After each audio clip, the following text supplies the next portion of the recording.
Morning, everybody. Rich alcoholic, recovering alcoholic, and drug addict. It is Tuesday, August 4th.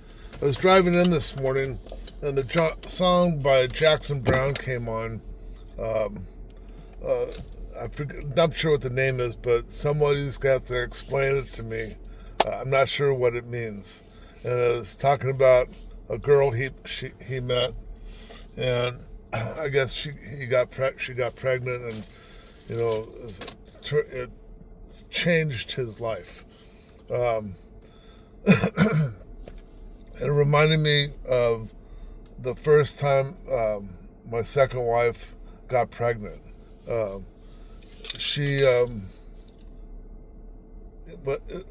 to me it was a mystery, because we're young, and we got married, and it took her a while to get pregnant because she was on the pill before we got married, and she went off the pill after we got married, and it just took her a long time to get pregnant.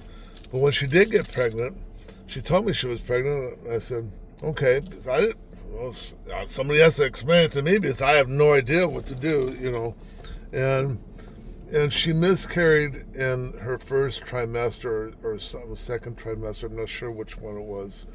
And when she lost the baby, I saw what it did to her, and I felt like shit, because I saw what it did to her.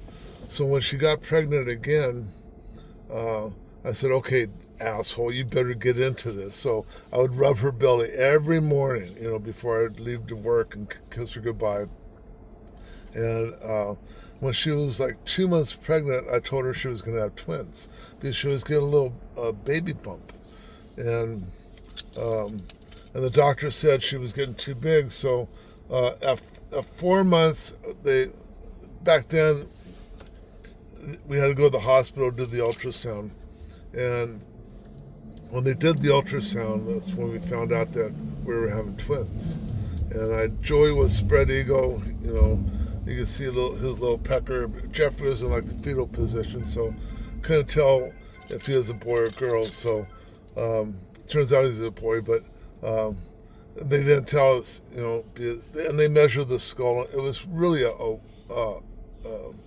almost like a miracle to me, because she was 4 months pregnant, and when I walked out of that hospital, there was no longer a mystery. I heard the heartbeat. I saw the heartbeat. I saw the bodies, and it was no longer a mystery. I knew I was a father. And we were driving home. I'll never forget this. We were driving home, and she looked at me and says, well, we lost the first one, and God decided to give us two this time. And it was just like, it was like one of the most, I'll never, ever forget that moment. And 5 kids later, here I am, 9 grandkids too.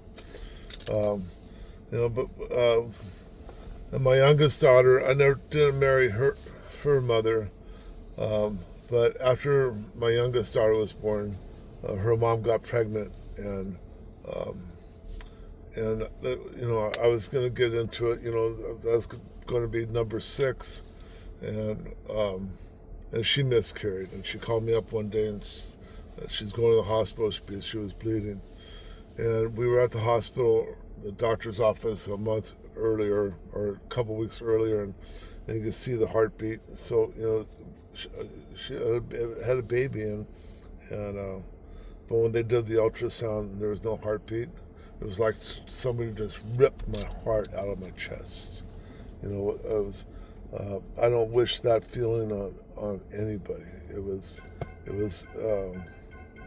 probably one of the worst feelings I ever experienced. Because 2 weeks prior, you hear the heartbeat and saw the heart, and 2 weeks later, no heartbeat. That was a very, very sad day. But I don't know why I came up with this, but it's just how life goes.